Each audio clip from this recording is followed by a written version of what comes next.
Welcome to all of you. Start करते हैं आज से हमारी unit number second computer architecture की। इसमें बहुत इंपॉर्टेंट टॉपिक्स हैं जो पेपर में कई बार पूछे गए हैं, रिपीट होते रहते हैं। इस पे ज़्यादा फोकस करना और अच्छी यूनिट है। इसमें पेपर में से ज़रूर पूछा जाएगा, 2-3 क्वेश्चंस आपको मिलेंगे यूनिट नंबर सेकंड से। तो यूनिट नंबर सेकंड के कुछ इंपॉर्टेंट टॉपिक्स जो मैं लेके आया हूँ रिवीजन क्लास में। तो स्टार्ट करते हैं पहले टॉपिक से, that's the general register organization. Most important topic है, पेपर में पूछा जाएगा। 99% चांस रहते हैं कि ये आता है क्वेश्चन। तो करना क्या है, पहली बात तो आपको लिखने का तरीका ध्यान रखना है। देखिएगा, for example general register organization है तो हम ऐसा एक सीपीयू ऑर्गेनाइजेशन सीपीयू हम चाहते हैं कैसा हो, तो जनरल रजिस्टर ऑर्गेनाइजेशन यानी रजिस्टर बेस्ड ऑर्गेनाइजेशन हमें ज़्यादा बेटर प्रेफर करता है। क्यों प्रेफर करता है? क्योंकि रजिस्टर हमारे फास्टर होते हैं, फास्टर सर्किट होते हैं, ज़्यादा स्पीड से परफॉर्म करते हैं एज़ कम्पेयर टू मेमोरी। तो इसलिए हम जनरल रजिस्टर ऑर्गेनाइजेशंस का यूज़ करते हैं कंप्यूटर आर्किटेक्चर में। और कैसे कैसे काम होता होगा, क्योंकि जब डेटा मेमोरी से आ रहा था तो स्लो आ रहा था, तो अगर हम ज़्यादा से ज़्यादा सीपीयू यूटिलाइज करेगा रजिस्टर्स पे काम करना, तो ज़्यादा फास्टर काम होगा। तो इसी को ही हम लेते हैं। फर्स्ट ऑफ ऑल हमने लिख रखा है, कोई भी प्रोग्राम एग्जीक्यूट करता है तो अगर हम जनरल रजिस्टर ऑर्गेनाइजेशन का यूज़ करते हैं तो कैसे करते होंगे, जस्ट लाइक दैट। इसके हम डायग्राम पे आते हैं। इसमें लिखा यही है, during execution of a program data values result and return address and partial results are stored in the memory locations. Accessing memory is most time consuming process. यानी मेमोरी में अगर आप स्टोर करना चाहते हैं तो बहुत टाइम कंज्यूमिंग प्रोसेस है, एज़ कम्पेयर टू अगर आप रजिस्टर में स्टोर करें। और रजिस्टर बिल्कुल नियरेस्ट होते हैं सीपीयू के, इसलिए वो जल्दी एक्सेस भी हो जाते हैं और डेटा स्टोरेज के लिए हम ऑपरेशंस को फास्ट कर सकते हैं।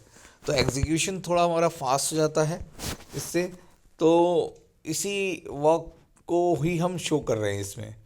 तो there are large number of register present in computer, हमने देखिएगा large number of registers present in general register organization. there's the 7 registers are used, R1 to R7, which can be used to perform arithmetical and logical operations।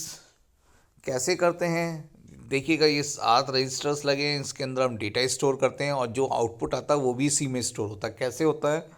एक ALU है, ALU यानी data आ रहा है, data bus के through multiplexer में आ रहा है। Multiplexer यहाँ पे इसलिए लगाए हैं कि मैनी इंटू वन, ये ट्रांसफ़र करता है मैनी इंटू वन। बहुत सारे डेटा आ रहे हैं, देखिएगा दैट्स द डेटा, बहुत सारे डेटा आ रहा है यहाँ पे, यानी सातों रजिस्टर से डेटा आता है।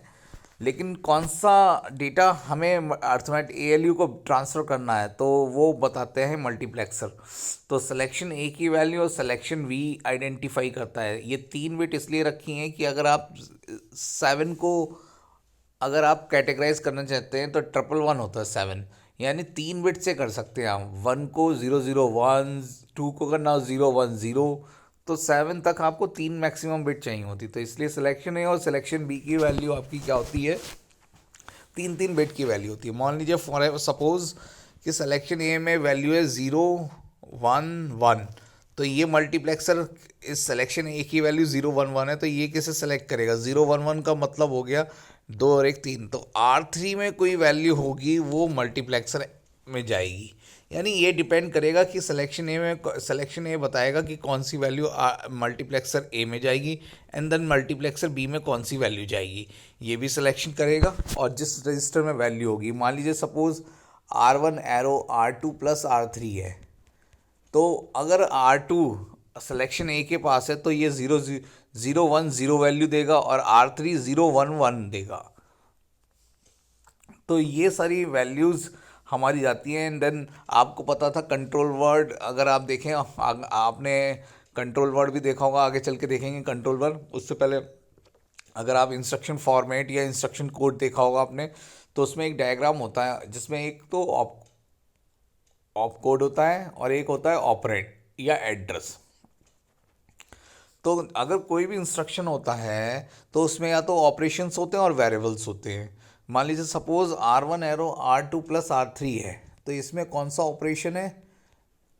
प्लस ऑपरेशन है और 2 ऑपरेंड है R2 और R3, और डेटा कहाँ स्टोर हो रहा है? R1 में स्टोर हो रहा है। तो इसी बात को कैसे हम शो ऑफ कर सकते हैं, हम देखते हैं जनरल रजिस्टर ऑर्गेनाइजेशन के थ्रू। तो R2 की वैल्यू मल्टीप्लेक्सर ए और R3 में इसमें, और प्लस ऑपरेशन, ऑपरेशन के लिए हमने 5 बिट ले रखी हैं। दैट्स द ऑपरेशन के लिए हमने यहाँ पे 4 bits, OPR is the 4 bit selection. 4 bit क्या मतलब हो गया, यानी मैक्सिमम कितना रिप्रेजेंट कर सकते हैं, कितने ऑपरेशन, बहुत सारे ऑपरेशन हम रिप्रेजेंट कर सकते हैं। अगर आप देखें 3 बिट का है तो कितना हो गया 111, और 4 बिट का हो गया तो 4 टाइम्स 1, 1 1 1 1, और अगर 5 बिट का होता है तो 5 टाइम्स 1। तो that's depend on the architecture, कितने बिट का दे रखा है, कितने बिट का नहीं दे रखा। जैसे ही ऑपरेशन अर्थमेटिकल लॉजिकल ऑपरेशन में आपका डेटा आता है, फिर वो उसी रजिस्टर में स्टोर हो जाता है। यानी R2 प्लस R3 की वैल्यू अर्थमेटिकल ऑपरेशन ने करी और फिर वो डेटा स्टोर कर दिया जाता है डिकोडर के द्वारा। डिकोडर डिकोड करता है और उसे प्रोवाइड कर देता है रजिस्टर्स के अंदर। तो ये पूरा होल प्रोसेसिंग है जनरल रजिस्टर ऑर्गेनाइजेशन की, बताई भी है बहुत जगह, आप चेक कर लेना, आप पढ़ भी सकते हैं, नोट्स लिखवा रखे हैं आपको, उसमें से पढ़ के आप बताना। इससे ये पूछा जाएगा इसके बारे में, सारी प्रोसेसिंग यही लिखनी है जो बताई गई है। जैसे कि मैंने ये बताया गया है कि ALU, in the above figure, ALU gets the data of the register and register is stored, result is stored to the register. These two multiplexer are connected to the bus A and B and out। ये सारी processing जो मैंने बोली है वो सारी आप लिख देंगे इसी में ही, कि डेटा कहाँ से आ रहा है, कौन कितने बिट का है, ये आपको लिखना है इसमें। तो आई थिंक आपको समझ में तो आ ही रहा होगा, या आपने कर भी रखा होगा। तो दैट्स द रिवीजन क्लास है, तो थोड़ा बहुत बताना है, ये नहीं सारा ही बताना है। तो आप ध्यान रखें, पढ़ लें इसे, कोई और प्रॉब्लम आए तो डिस्कस कर लेना, कोई ऐसी बात नहीं।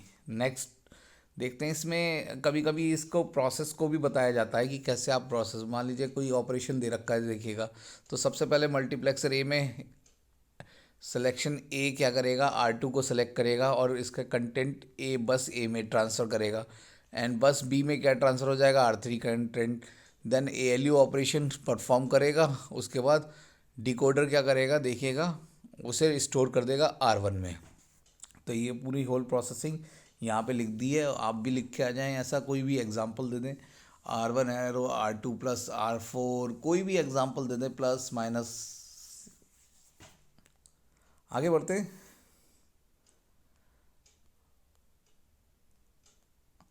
The next topic is the stack organization. देखिएगा स्टैक ऑर्गेनाइजेशन बहुत ही इंपॉर्टेंट है। स्टैक ऑर्गेनाइजेशन का फ़ायदा देखिएगा, हम स्टैक का यूज़ करते हैं, आपने देखा होगा डेटा स्ट्रक्चर में, आपने देखा होगा वैसे ही स्टैक यहाँ पे भी यूज़ करते हैं। इन डेटा को स्टोर करने के लिए हम ये ऑर्गेनाइजेशन करते रहते हैं कि कौन सा डेटा कहाँ कब आ रहा है, कहाँ पे स्टोर होगा, कौन सी लोकेशन पे जाएगा, फिर डेटा नेक्स्ट डेटा कब आएगा, कौन सा डेटा कैसे जाएगा, ये सारा स्टैक की प्रॉपर्टी आपने देखी होगी। लास्ट इन फर्स्ट आउट आपको पता ही है, लीफो पे बेस्ड होता है, इसमें एक स्टैक पॉइंटर होता है, और इसमें एक जिसमें हम डेटा को स्टोर करते हैं मेमोरी यूनिट होती है। दो ऑपरेशंस परफॉर्म करता है, push and pop operations generally. ये बेसिकली 2 टाइप से हम इम्प्लीमेंट करते हैं CPU के अंदर। अगर आप देखें रजिस्टर स्टैक, अगर आप देखें दो टाइप से कौन कौन से होते हैं, रजिस्टर स्टैक, एक मेमोरी स्टैक। जो रजिस्टर एक स्टैक होता है वो बनता है रजिस्टर के थ्रू, और जो मेमोरी स्टैक होता है वो बनता है मेमोरी में, यानी रैम के अंदर। तो यानी बहुत सारे रजिस्टर्स को जोड़ करके हम रजिस्टर स्टैक इम्प्लीमेंट करते हैं, और ये सिंपली आपका register that are use for temporary information के लिए, आपका स्टोर प्रोसेस करने के लिए, डेटा को स्टोर करने के लिए यूज़ होता है। इसमें एक स्टैक पॉइंटर होता है, जैसे ही डेटा स्टोर होता जाता है एक एड्रेस स्पेस दिया गया होता है हमें इतने नंबर तक। जैसे यहाँ पे 32 दे रखा है, अगर आप देखें तो 32 बिच 2⁵ को हम रिप्रेजेंट कर सकते हैं 32 से। तो यानी 5 मैक्सिमम बिट का आप डेटा इसमें स्टोर कर सकते हो, और वैसे ही प्रोसेस करेगा जैसे आपने स्टैक पढ़ रखा है। देन इसमें आता है मेमोरी स्टैक। मेमोरी स्टैक में आपका क्या होता है, आपका ये इम्प्लीमेंटेशन कहाँ बनता है, ये तो रजिस्टर से बन गया, ये मेमोरी से बनता है। अब मेमोरी में कौन सी memory, that's the RAM. RAM के पार्टीशन कर दिए जाते हैं, एक में हमारा डेटा रख दिया, एक में हमारा प्रोग्राम रख दिया जाता है, एक में डेटा रख दिया जाता है, एक में स्टैक, यानी पार्टीशन कर दिया, एक स्टैक बना दिया जिसमें जो भी डेटा आना है वो इसमें स्टोर होगा सेकेंडरी मेमोरी से, या और डेटा एक डेटा यूनिट बना दी, एक प्रोग्राम इंस्ट्रक्शन, जो भी प्रोग्राम एग्जीक्यूट हो रहे हैं या जो भी ऑपरेटिंग सिस्टम चल रहा है वो सब प्रोग्राम इंस्ट्रक्शंस में स्टोर कर दिया हमने। तो ये हमारा मेमोरी से इम्प्लीमेंट होता है। तो दो टाइप के हैं, सेम वर्किंग है। मेमोरी स्टैक भी वैसे ही वर्क करता है, लीफो मैनर पे पुश और पॉप ऑपरेशंस होते रहते हैं। स्टैक पॉइंटर, इसमें भी एक स्टैक पॉइंटर होता है। तो आप इसे होपफुली पढ़ लें, एक बार इम्प्लीमेंट करके देखें। नेक्स्ट टॉपिक जो बहुत इंपॉर्टेंट है, कंट्रोल वर्ड कभी कभी पूछ लिया जाता है कि कंट्रोल वर्ड क्या होता है। तो जनरल रजिस्टर ऑर्गेनाइजेशन में कंट्रोल वर्ड का नाम आया था। कंट्रोल वर्ड वही वर्ड है जिससे हमें पता चलता है कि क्या क्या ऑपरेशंस परफॉर्म होने। तो जो भी ऑपरेशन परफॉर्म होना होता है इसके लिए एक कंट्रोल वर्ड बनता है, जिसमें हमारे देखिए अगर आपके पास कोई भी ऑपरेशन आप परफॉर्म कर रहे हैं तो R2+R5, तो आपके दो तो ऑपरेंट, आपके तीन तो ऑपरेंट्स हो गए और एक आपका ऑपरेटर भी हो गया, प्लस ऑपरेटर या माइनस ऑपरेटर। तो यहाँ पे यही शो कर रहा है, selection A B and D, A and B is the input and D is the output और OPR is the operations. 3 field contain, जितने भी आपके ऑपरेंड होते हैं वो 3 बिट के होते हैं each, and 1 field content OPR की हमारी देखिएगा वहाँ पे हमने 4 बताया था ना, 5 ही बिट होती हैं, देखिएगा 5 बिट होती हैं OPR की, और 5 बिट्स का ही वहाँ पे लिखना रह गया, तो ध्यान रखना 5 बिट्स होती हैं OPR की। तो OPR हमारा 5 बिट्स का होता है। टोटल ये हो गया हमारा 14 बिट का।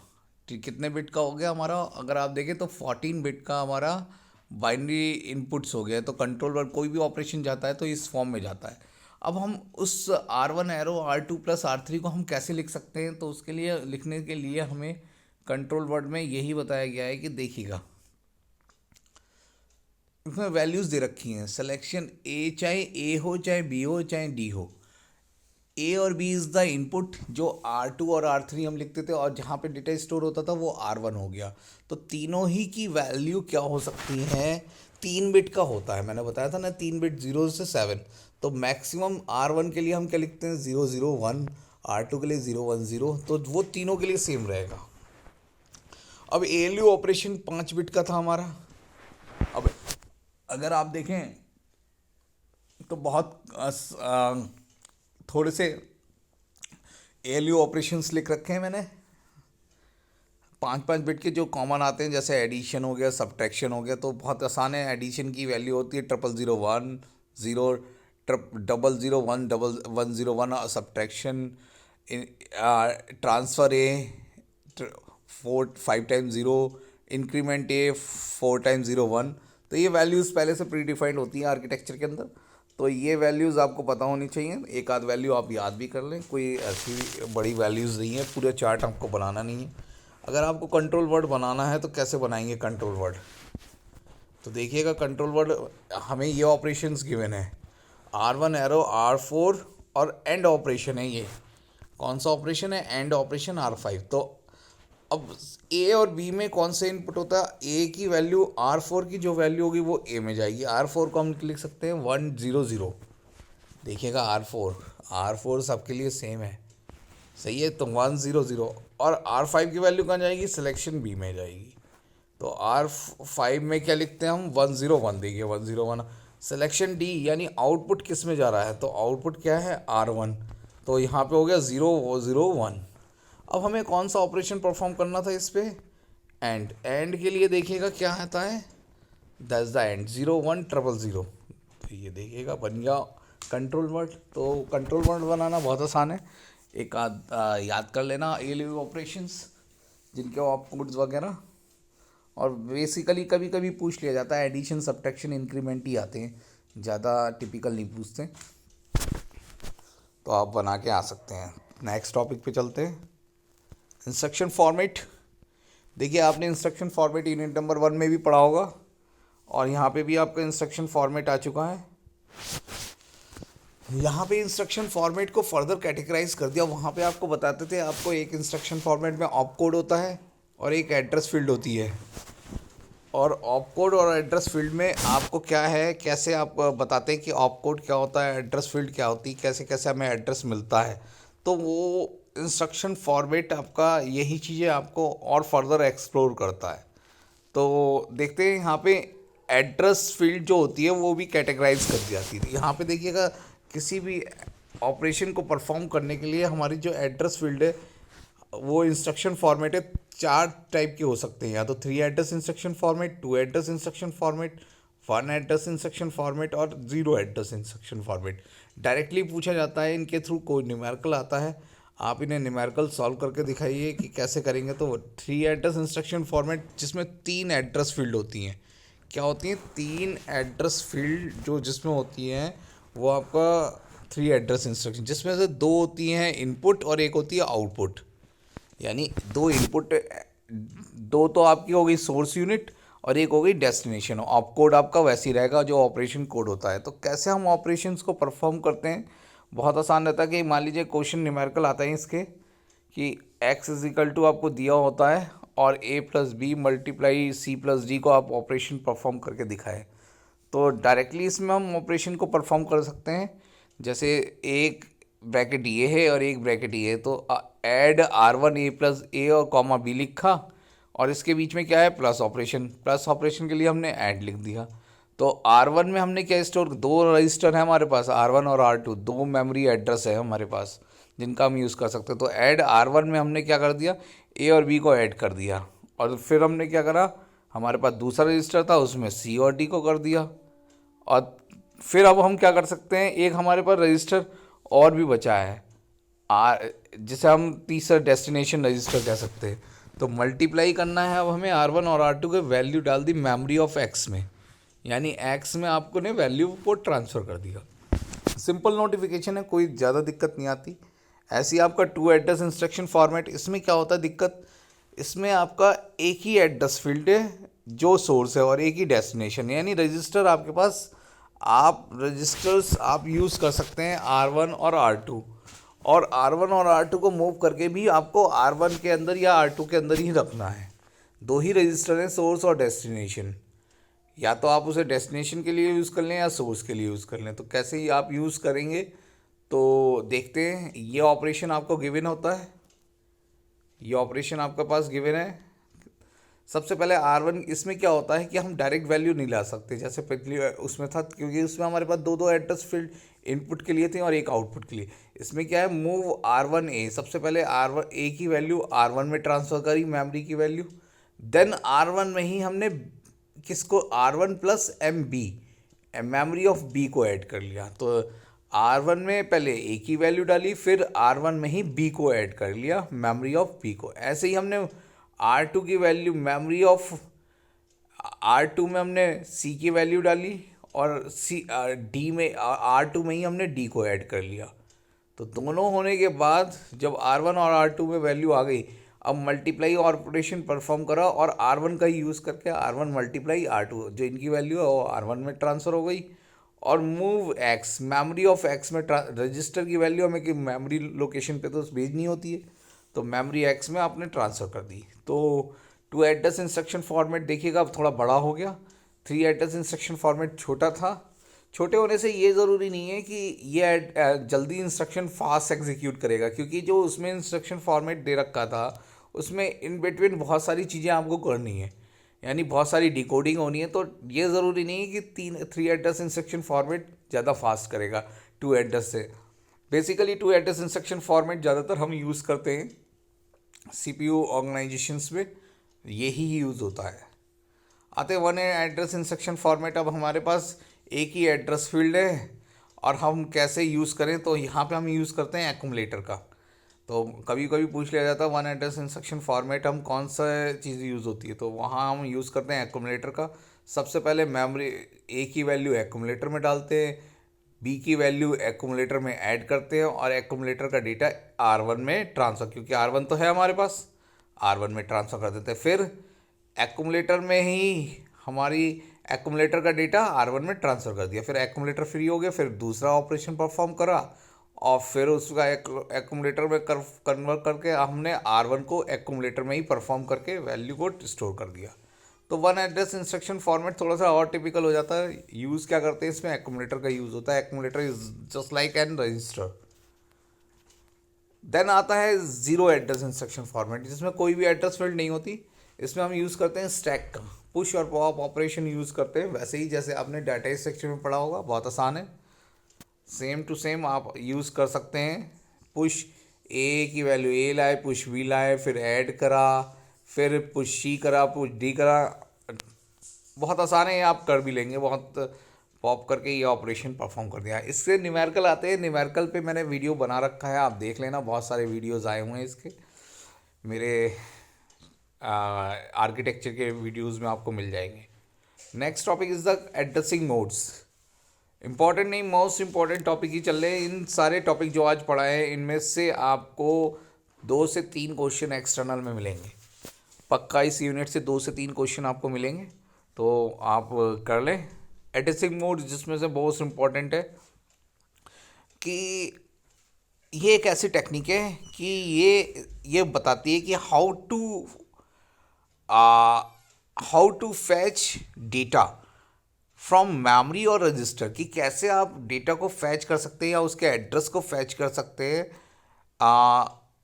और कौन सा addressing mode is the method, कि हमें डेटा को फैच करना है तो हम कैसे फैच करेंगे। तो वो ये क्या कहलाता है, एक मेथड कहलाता है। देखते हैं इसकी डेफिनेशन क्या कहती है।